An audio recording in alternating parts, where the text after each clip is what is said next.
em geografia. O doutor Ricardo Felício, o professor Ricardo Felício, fala por nós há no mínimo 20 anos. Então eu peço para que todos nós estejamos muito atentos à apresentação do professor, porque ela vai ser muito importante também hoje aqui. E eu vou perguntar para o professor, ele vai responder 3 questionamentos muito importantes para nós na apresentação dele. Professor, primeiro nós queremos que o senhor responda se existe aquecimento global. Depois, se existe aquecimento global, se é o CO2, o carbono, que é o responsável por ele. E se existe o aquecimento global, se existe a responsabilidade do CO2, se é a produção de alimentos que é a responsável por isso, e daí se é a produção de alimentos a responsável por essas enchentes, que eles chamam de eventos climáticos extremos. Por favor, professor, muito obrigada por aceitar o nosso convite.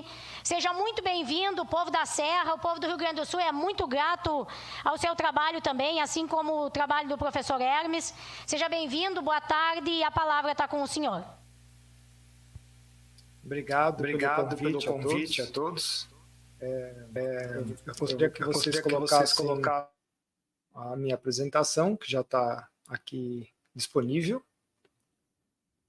Se for possível, pode colocar só a apresentação para ter mais clareza para as pessoas. Fica um slide mais aberto, isso. Muito obrigado. Quero agradecer a oportunidade de estar aqui nesse importante evento, trazendo aí o tema O Perigoso Discurso das Mudanças Climáticas, quando a variabilidade do clima, então já estamos dizendo logo de cara, quando a variabilidade do clima é usada para a imposição de uma agenda. E aí, respondendo a sua primeira pergunta, né, se a Terra esquentou, eu primeiro pergunto se 0,7 graus Celsius é aquecimento, né? Temos considerações sobre o que é esquentar. Não podemos trazer uma resposta com essa exatidão, porque ela envolve a própria cobertura espacial que está sendo avaliada, o intervalo de tempo e os procedimentos de medição que foram aí empregados em tempos distintos, tá? Aparentemente houve uma recuperação de cerca de 0,5 a 0,7 graus Celsius após a saída do último grande mínimo solar, que aconteceu no século XIX, tá? E é registrado no hemisfério norte, não no globo, e estimada pelas estações meteorológicas de superfície deles, né? E posteriormente por satélites. Então, se já aconteceu esse aquecimento, ele aconteceu na saída do século XIX para o início do século XX. Lembrando que estações meteorológicas e satélites têm propósitos diferentes. Então, vejam só, gostaria de ressaltar a todos os presentes, isso aqui é a cobertura de medições meteorológicas até 1950, ontem, tá? No tempo geológico, no tempo do planeta é ontem. Nós praticamente não tínhamos medição meteorológica por boa parte, por vasta área do planeta, né? Aí um pouco mais nos Estados Unidos, um pouco mais na União Soviética, nessa linha aqui que vai entre o Pacto de Varsóvia e a OTAN, justamente por interesses militares. Obviamente o Polo Norte tinha também bastante informação.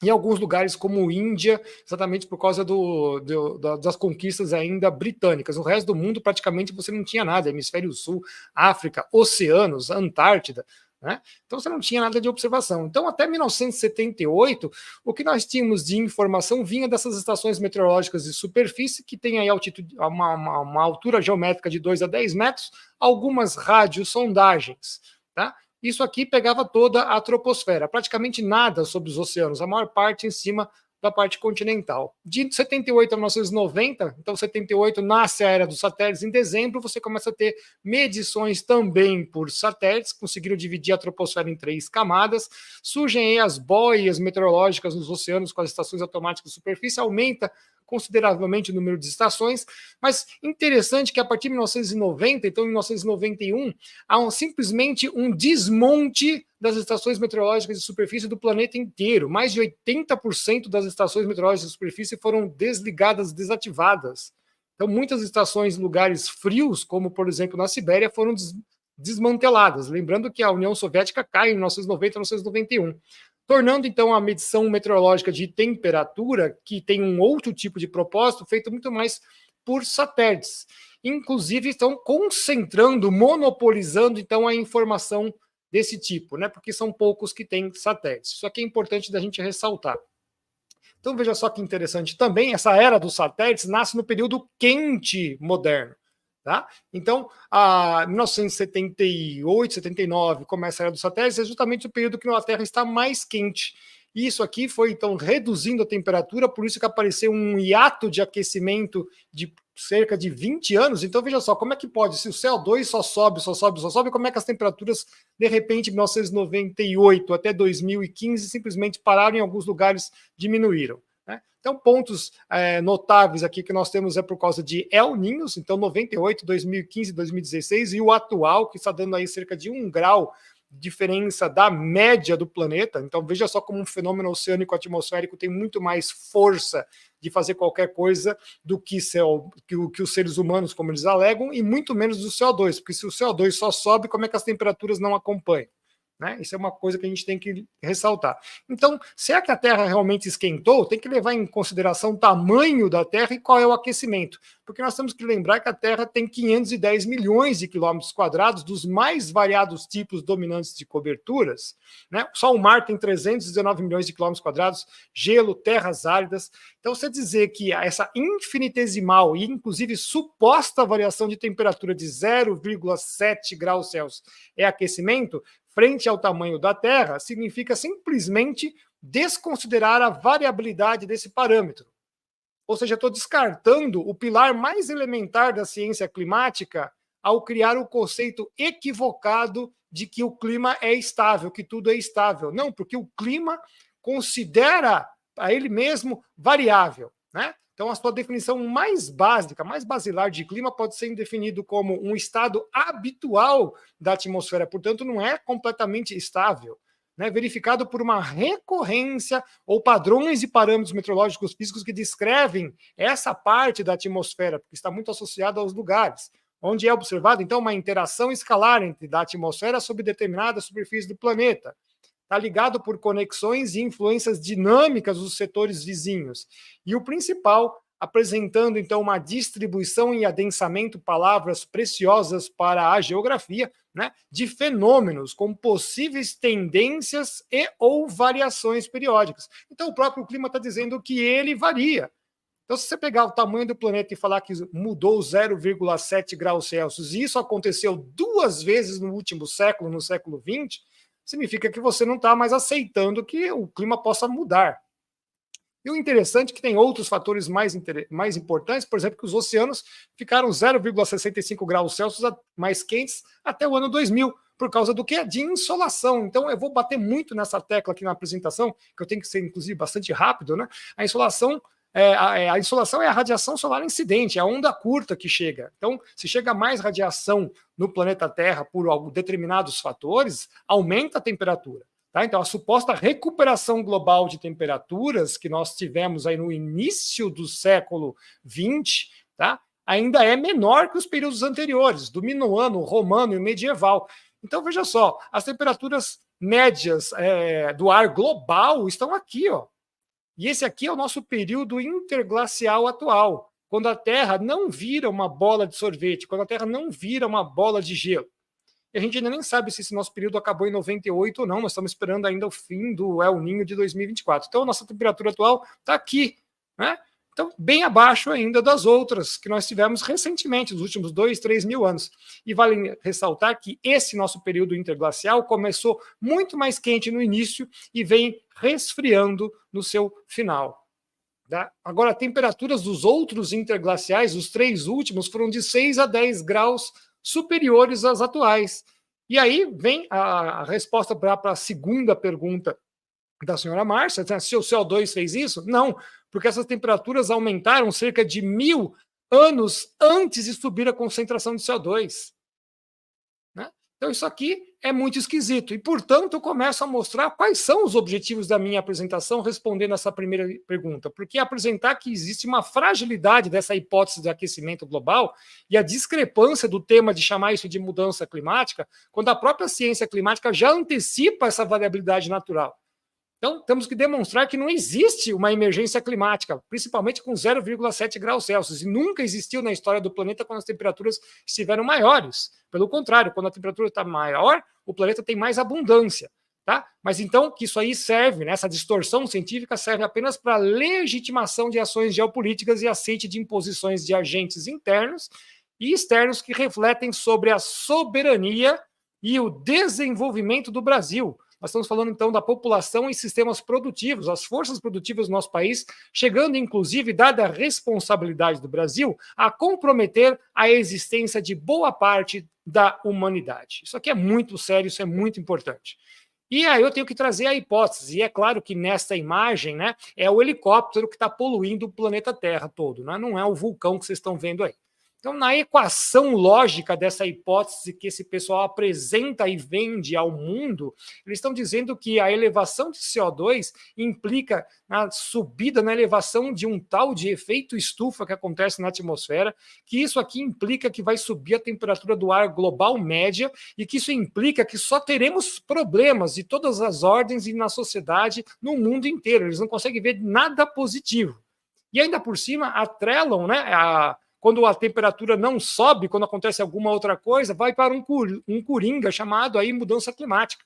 Né? Porque se congela também é por causa do CO2, se esquenta também é por causa do CO2, né? Se pega fogo em floresta é por causa do CO2, se aumenta a vegetação é por causa do CO2, tudo é culpa do CO2.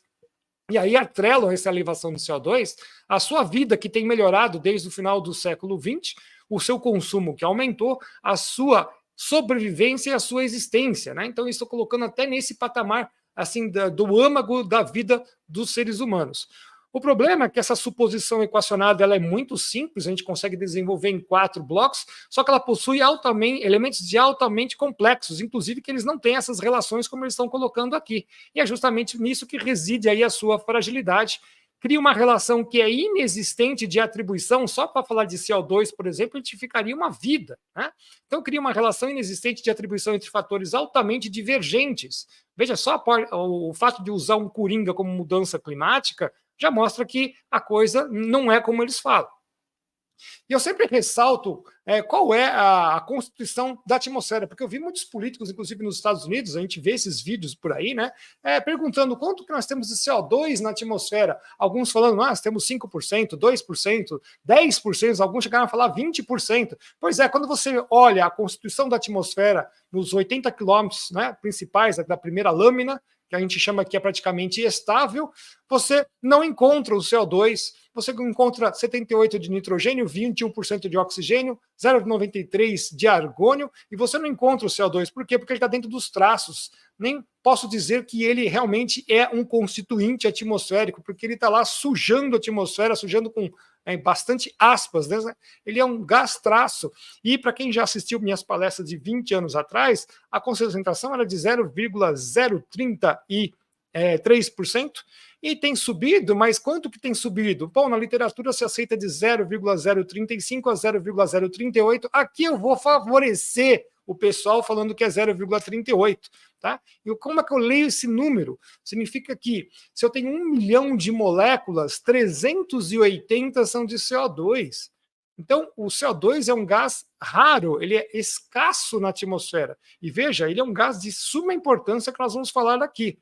Então, primeiro eu tenho que perguntar, o CO2, né, essa molécula apolar, ela realmente controla as temperaturas do ar global médias? Existe essa evidência? Pois é, não existe. Na história do planeta, nós não estamos falando de agora, nós estamos falando assim, nunca houve na história do planeta uma relação de CO2 com temperaturas, de maneira que o CO2 controlasse a temperatura. Inclusive no pré-cambriano, informação que muita gente gosta de esconder, nós tivemos de 10 a 12 vezes a concentração de CO2, e isso não evitou do planeta cair nas maiores eras glaciais de sua história. Então não existe uma relação, e são dezenas de cientistas que levantam essas informações, só trouxe aqui uma delas do Scotese, né? CO2, linha roxa, temperaturas, você não vê essa relação acontecendo. E nós estamos aqui, num período da menor concentração de CO2 da história do planeta. Ainda bem que subiu um pouquinho, porque aqui boa parte da vegetação do planeta iria desaparecer por falta de comida, as plantas não teriam o que comer. Né? Então subiu um pouquinho, isso aqui foi uma benesse. E olha onde nós estamos com nossas temperaturas atuais. Bom, você pode falar assim, mas professor, a história do planeta é muito grande, vamos ver uma informação mais recente, podemos pegar 80 milhões de anos atrás, né, pegando um trabalho de um sujeito que se diz totalmente aquecimentista, joga para o lado lá dos aquecimentistas, vários deles aqui, né, você não vê essa relação de novo, né? Sobe a temperatura, primeiro o CO2 vai atrás, temperaturas começaram a descer, o CO2 foi atrás, a temperatura continua descendo, o CO2 resolveu subir, não tem nada a ver, depois a temperatura praticamente estabilizou, deu 2 subidas, o CO2 caindo, e a temperatura atual, nós estamos aqui com 287 Kelvin, só para vocês terem uma ideia, então as temperaturas já chegaram a 31,8 graus Celsius, aqui há 50 milhões de anos, né? Aqui, por exemplo, estávamos com 20 graus Celsius. E qual é a temperatura, então, que eles colocam aqui? 14,2 graus Celsius. Então, 14,2 graus Celsius para eles é um terror, né? É uma coisa absurda.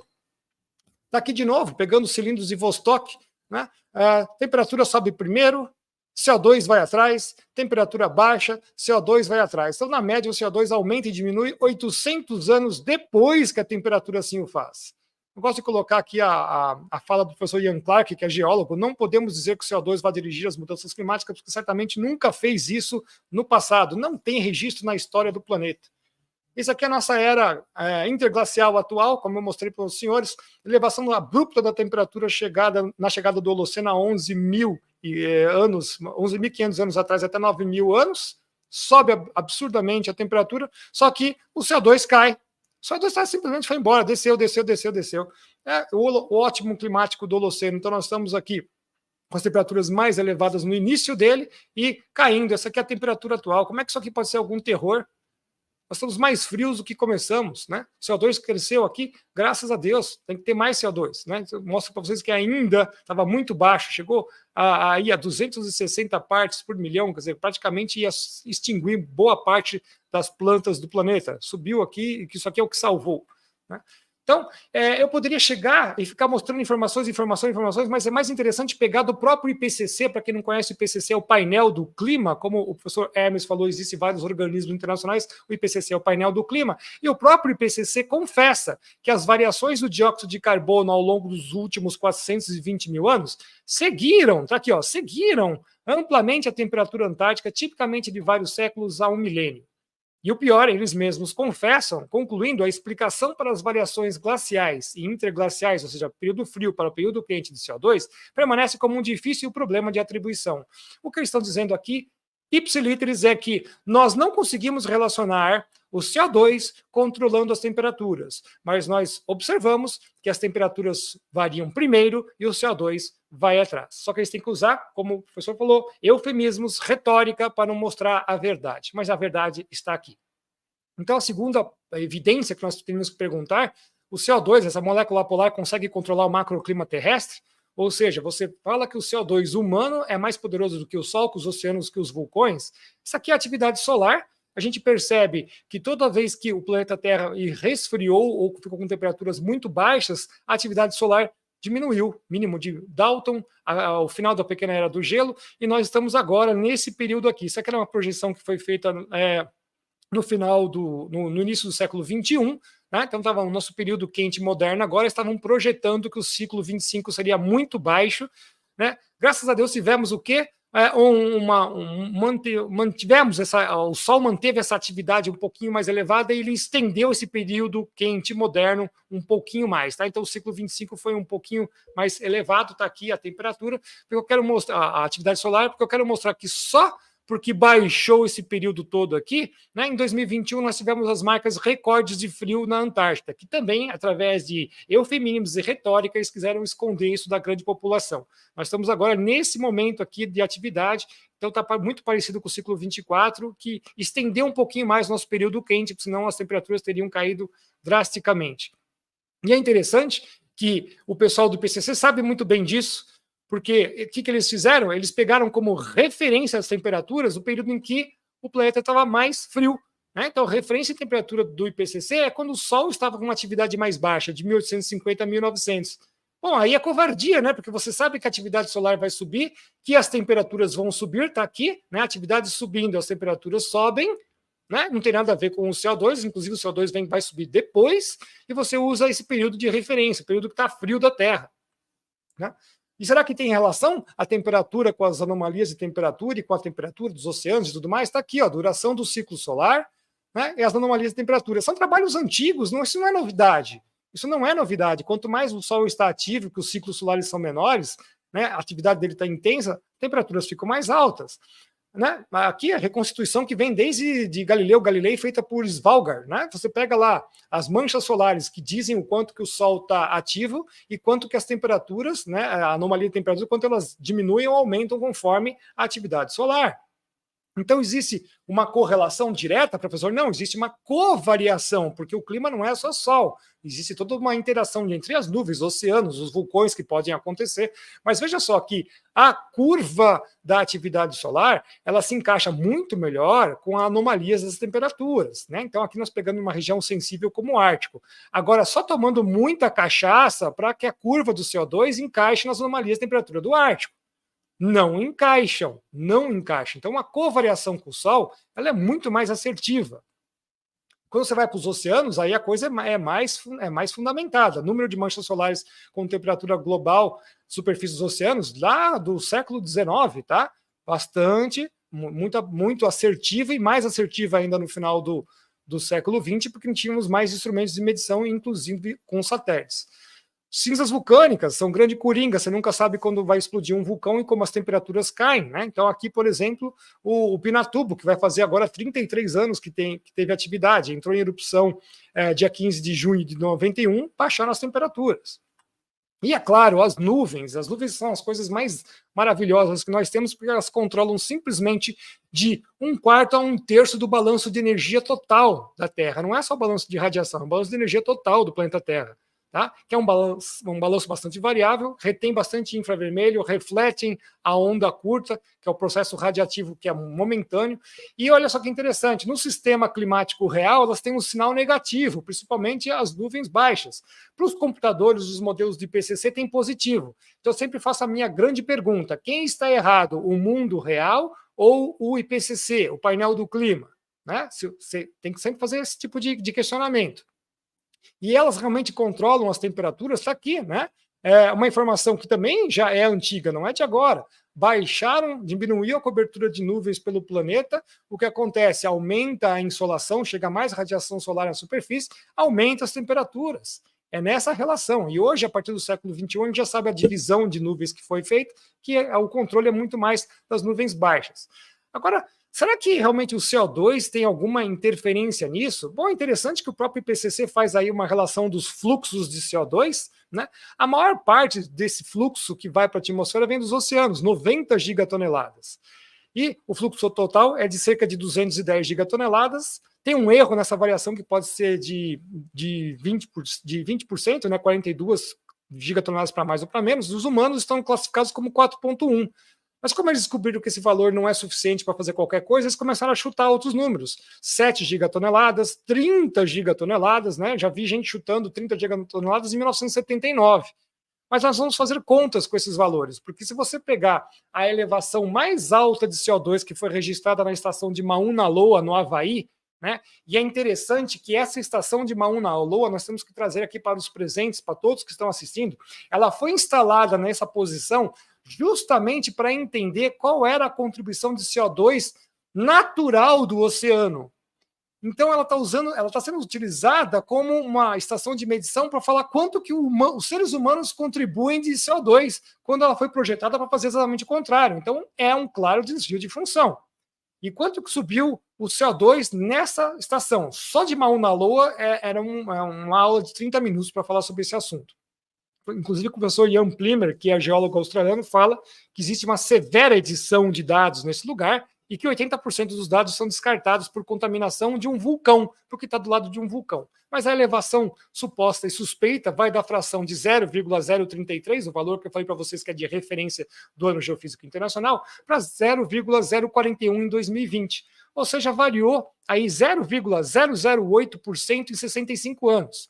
Se a gente continuar utilizando o que está aceito na literatura de 0,38, né, isso aí daria só 0,05% nos 65 anos. E não há prova de que essa elevação de Mauna Loa seja feita pelos humanos. Então, acho que também ajuda a responder a segunda pergunta da senhora Márcia, mais uma vez, quanto do aumento de CO2 pode ser atribuído ao homem, né, não há como se determinar esse valor.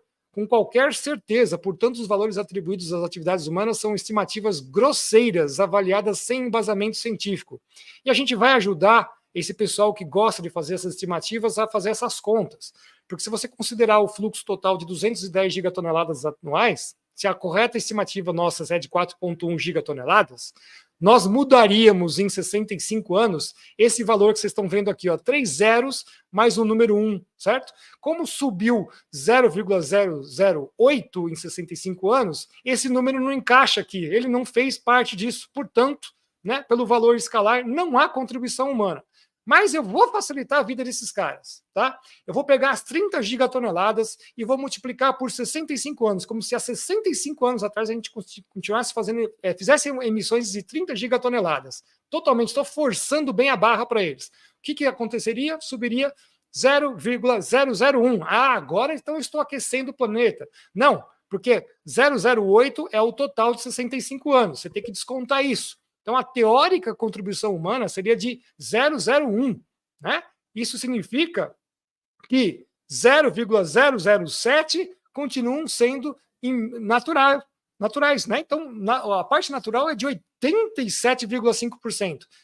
Converta isso em temperatura de 0,7 e veja quanto que seria, então, em temperaturas. Eu já fiz essas contas. Não cabe. Então, não adianta fazer carbono zero, porque você não vai parar de subir com a elevação de CO2. O mundo natural vai continuar fazendo. Enquanto nós fazemos 12,5%, o mundo natural continua fazendo 87%. E isso que eu estou forçando a barra, eu estou usando os números deles e multiplicando isso por 65 anos. No final do ano eu já vou atualizar isso, vou pôr para 66.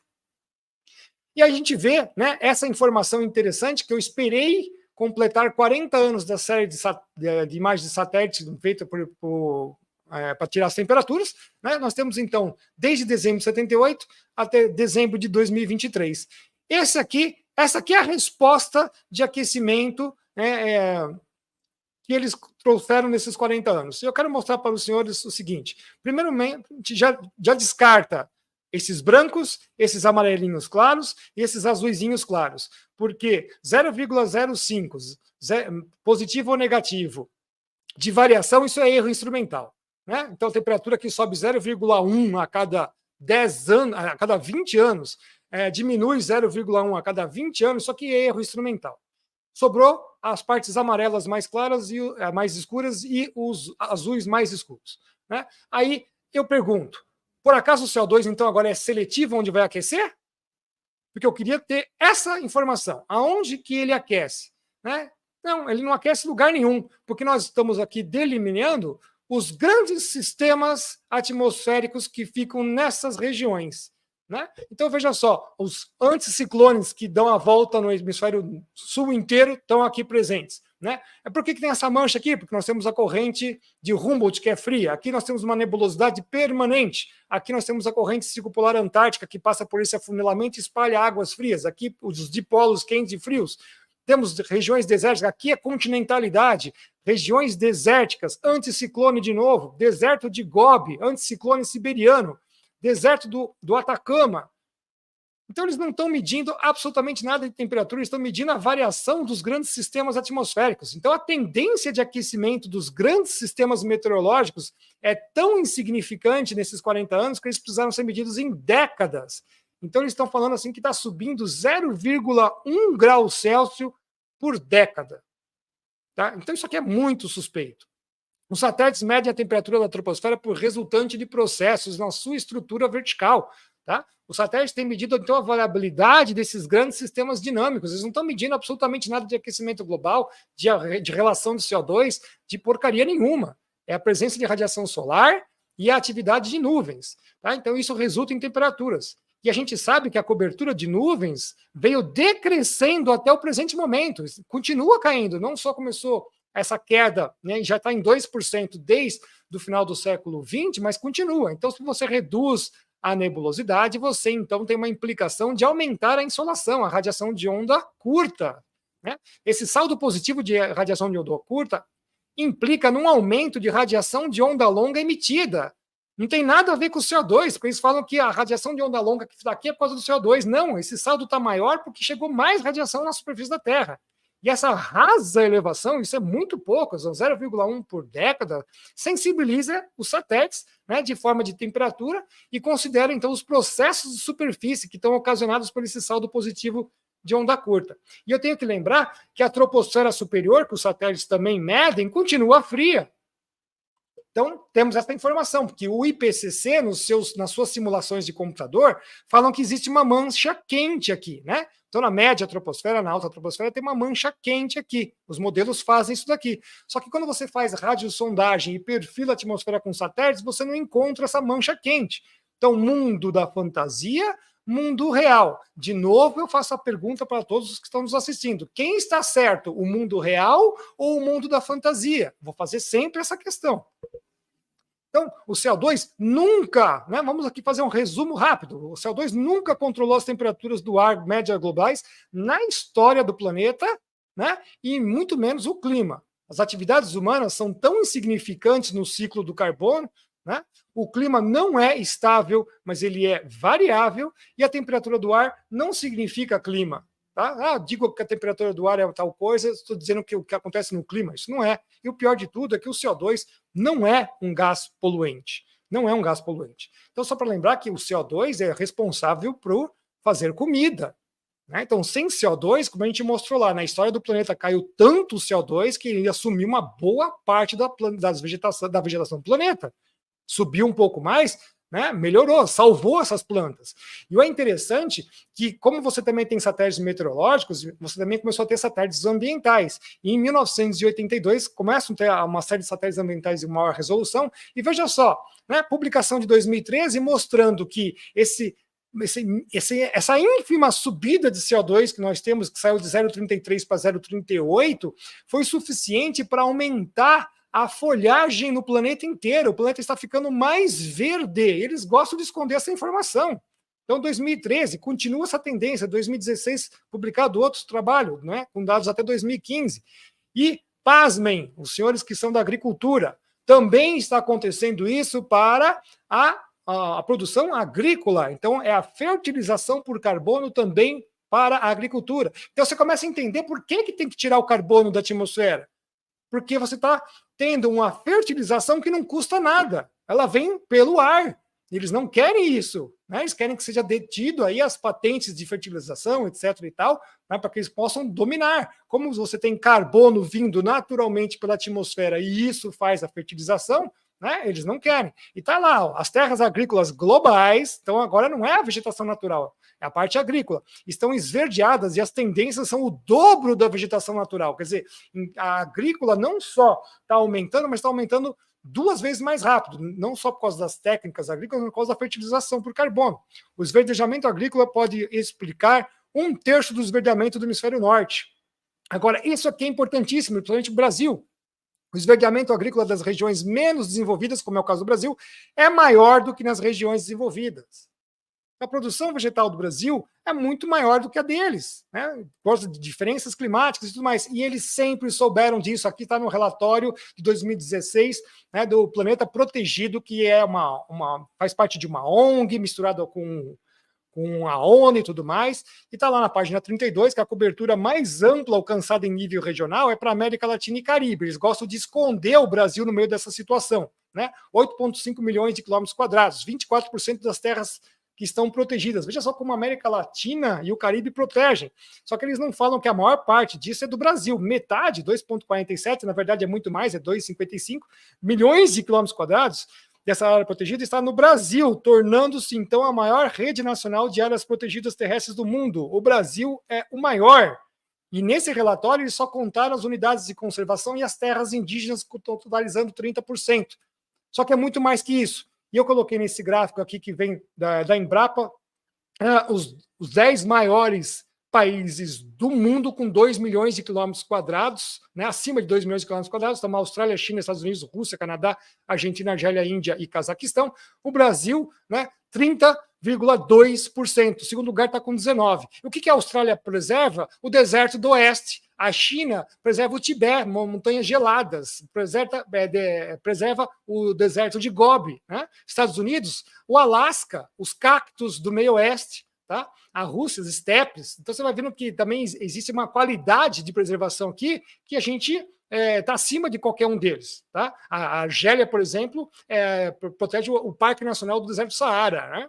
Muito interessante. Agora, esse número aqui ainda é pequeno, por isso que eu falei que é uma fraude, é muito maior. O Brasil é ao concurso nessa competição, porque quando você coloca as áreas protegidas dos imóveis particulares, que superam, inclusive, as públicas e mais as terras devolutas, nós conseguimos chegar a 66% de área protegida e preservada. O Brasil é ao concurso, eles não têm que apontar o dedinho deles para nós, não. Isso aqui representa 48 países da Europa, incluindo a Noruega, que gosta de apontar seu dedinho fétido para nós, né? Está totalmente fora de cogitação. Nós somos aqui, ao concurso, 66% de área protegida.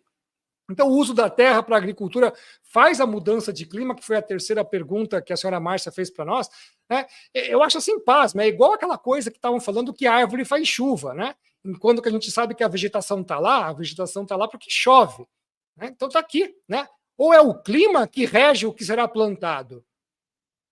Tá? O uso da terra para a agricultura faz mudança de clima ou é o clima que rege o que será plantado?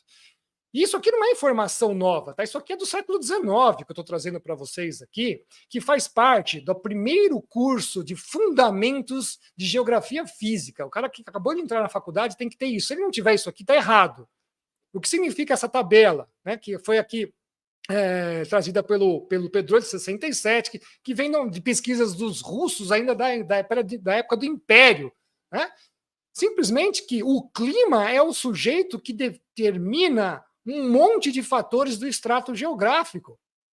Qual é o tipo de pedogênese que nós temos? Né? Qual é o tipo de cobertura vegetal? Quais são as temperaturas, as faixas de precipitação? Quais são os minerais secundários? Quais são os tipos de solo que vão instalar? Inclusive, na pedologia, o primeiro táxon de classificação é climático. Então, falar que as coisas que a gente faz no uso da terra mudam o clima é um absurdo. É uma coisa que você quer falar que você vai plantar cacto para criar deserto. Certo? Então, isso aqui é conhecimento consolidado de 200 anos, não é de agora. Então, qualquer afirmação contrária a isso daqui é fraude com todas as letras. É fraude com todas as letras. Então, qual é o objetivo de tudo isso? Eu estou terminando. Né? Nada mais é que cercear direitos civis, criação de mais impostos nacionais e mundiais, aplicar métodos de controle total sobre a humanidade e suas formas de produção, né? Entrando em todas as esferas possíveis. Então, mudança climática é uma gosma que ela consegue entrar em todas as esferas, que ela tem que congelar tudo isso aqui. É um ataque de monstro, né, gosmento que entra em tudo que é lugar. Então, de onde vem, né, o embasamento científico para dizer que temos que limitar a temperatura média do planeta em 2 graus Celsius? Porque a gente viu na história do planeta que já foi muito mais quente. A paleontologia mostra que o planeta quente tem muito mais abundância em todos os sentidos do reino biológico. Então, aonde que veio essa bobagem de 2 graus Celsius? Né? Vocês conhecem esse sujeito que já foi citado aqui, Anthony Fauci, ex-conselheiro do NIAID dos Estados Unidos. Né? Em sua soberba e sem fundamentação científica, decretou ao mundo máscara facial, distanciamento social, isolamento, quarentena, inoculações altamente experimentais. Tudo isso está sendo exposto e desmascarado agora. Inclusive, os checadores de fatos da grande mídia falam que não, que isso é uma mentira. Né? É só assistir o que nós temos lá no Congresso dos Estados Unidos. Bom, nós temos um Anthony Fauci também na climatologia. É esse sujeito aqui, né? O Hans Schaumbach, né? Ele fundou o Instituto Potsdam, criado em 1992. O que acontece em 92 é a Rio 92, para estudos de impacto climático. Ele é o inventor da idiotice dos 2 graus Celsius. E eles não têm mais nenhuma pachorra de dizer que isso é mentira. Ele admite publicamente que o valor de 2 graus Celsius acima das temperaturas pré-industriais é uma invenção política, com fundamento científico bastante tortuoso e questionável. Ele mesmo deixou explícito que a finalidade é outra. Então, para um país como o nosso, que tem uma base cristã muito grande, você ficar pensando que um ateu que é ecoglobalista, que participou do Sínodo da Amazônia, né, liderou o alarmismo climático dentro desse sínodo, assim como ele também não disfarçou a fraude dos 2 graus Celsius, ele também não esconde o quê? A sua intolerância à existência de nossas fronteiras pelo mundo inteiro. E está aqui o depoimento dele mesmo numa entrevista que ele deu. né, sonhando acordado com um mundo sem soberania nacional. O Schellenhuber também cortejou controvérsia contra suas ideias sobre o mundo que poderia ser governado, em um pequeno ensaio chamado Expandindo o Universo da Democracia. Sempre coloca a palavra democracia, né? Escrito em 2013, ele defendia a organização de uma sociedade democrática global dentro da estrutura das Nações Unidas. Olha lá. E por isso que a gente fala que isso aqui é a última cabeça da besta, né? Ele delineou um devaneio de governo mundial, incluindo uma Constituição da Terra, ponto número 1, um Conselho Global, ponto número 2, e uma Corte Planetária, ponto número 3, por isso que a gente já vê aí as questões de justiça climática, onde a soberania nacional é abandonada para evitar mudanças climáticas catastróficas. A mentira que é das mudanças climáticas. Está aqui a fala dele, aspas, embora as fronteiras dos Estados-nação tenham se tornado quase irrelevantes para os atores econômicos globais, por exemplo, após o fim da Guerra Fria, os direitos humanos, olha só que interessante, e naturais, então naturais é o uso da terra, inclui o uso da terra, as famílias, né, ainda estão confinados e dominados por milhares de fronteiras, escreveu ele. Essa situação só pode ser superada com a renúncia a uma grande parte da soberania nacional e o estabelecimento de um verdadeiro regime de governança global. Em 2009, eu trouxe essa hipótese, né, que o mundo seria gerido por painéis e COPs, justificando, então, a hipótese da administração do mundo pela ONU, painel do ozônio, painel do clima, 2010 o IPBES, esse aqui é um dos piores que está correndo por trás, painel dos oceanos, painel da Antártida, que a gente sabe que foi feito pelo SCOR e o SCAR desde 1959, finalmente um painel do espaço, talvez até o ano que vem, 2025, né? Mas de hipótese isso não tem mais nada, isso aqui já pode ser realmente uma teoria, uma tese, porque a gente está vendo essas coisas acontecendo, né? Lembrando que eu fiz isso aqui, chamei de pirâmide da dominação em 2009, e quando você tem aí a 2030 agenda da ONU, você vê muito bem isso acontecendo. Não só são esses, meus caros, tá? Nós temos ainda um crescente painéis auxiliares, tanto de cidades sustentáveis, né, que são referentes à religião mundial, constituições adaptativas, isso aqui é terrível, do IDEA, que as constituições dos países têm que se adaptar às normas internacionais e não o contrário, tá? Segurança climática e saúde, todos apoiados aí pela ONU, né? Então, vários outros painéis auxiliares, nós acabamos de ter uma guerra desse INB, né, que eles queriam fazer um novo tratado em que a Constituição de todos os países seria suprimida pela Organização de Saúde Mundial. Então, veja só a que ponto nós estamos chegando. E o IPBES, para mim, é o pior de todos, que é aquele que pretende definir o que a natureza pode oferecer para sustentar os seres humanos dentro da sua política de Objetivos do Desenvolvimento Sustentável, que a gente sabe que o Objetivo do Desenvolvimento Sustentável é desenvolvimento zero, né? Tem um vídeo inteiro explicando sobre como a gente prova que o desenvolvimento sustentável é desenvolvimento zero.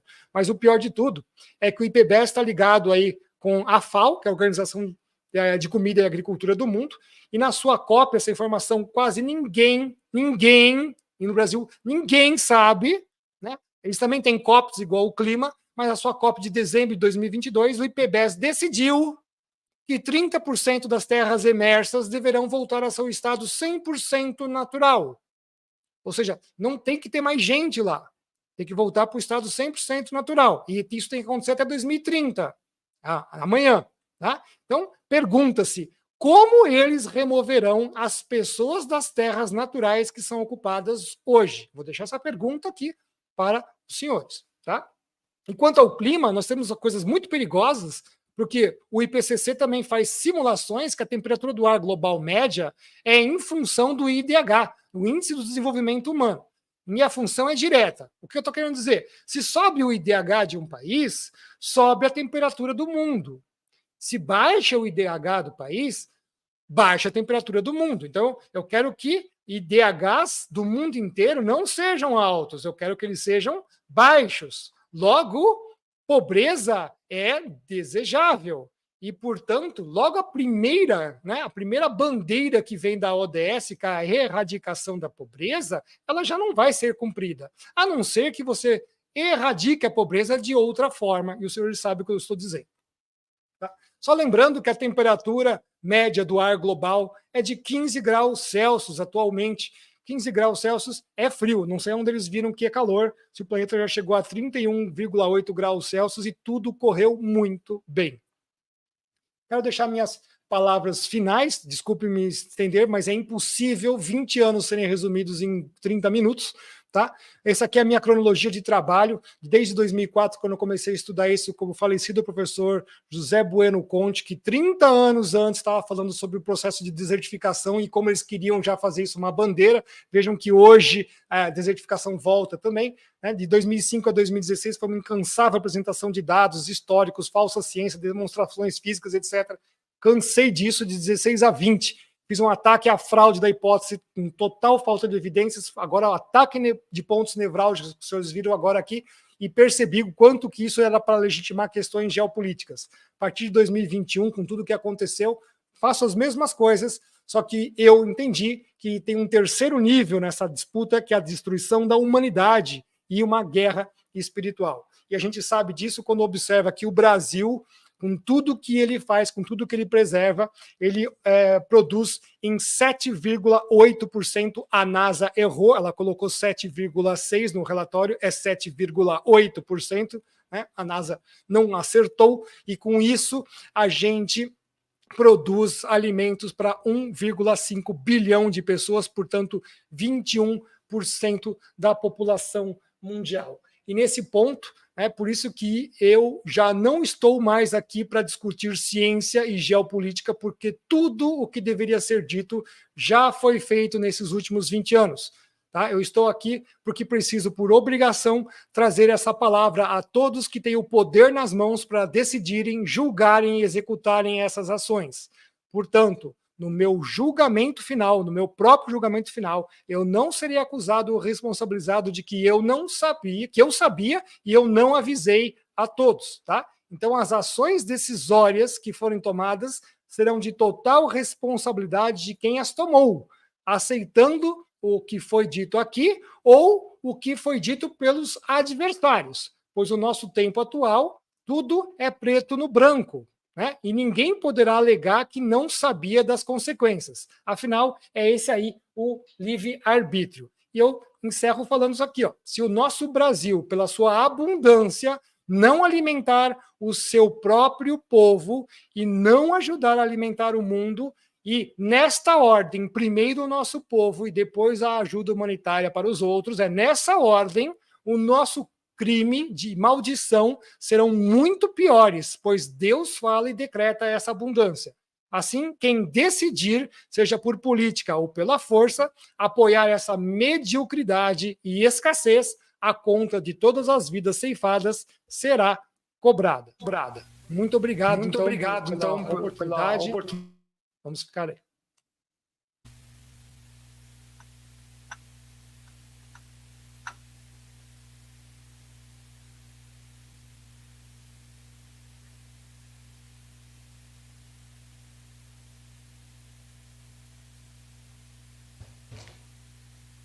Muito obrigada, professor Ricardo.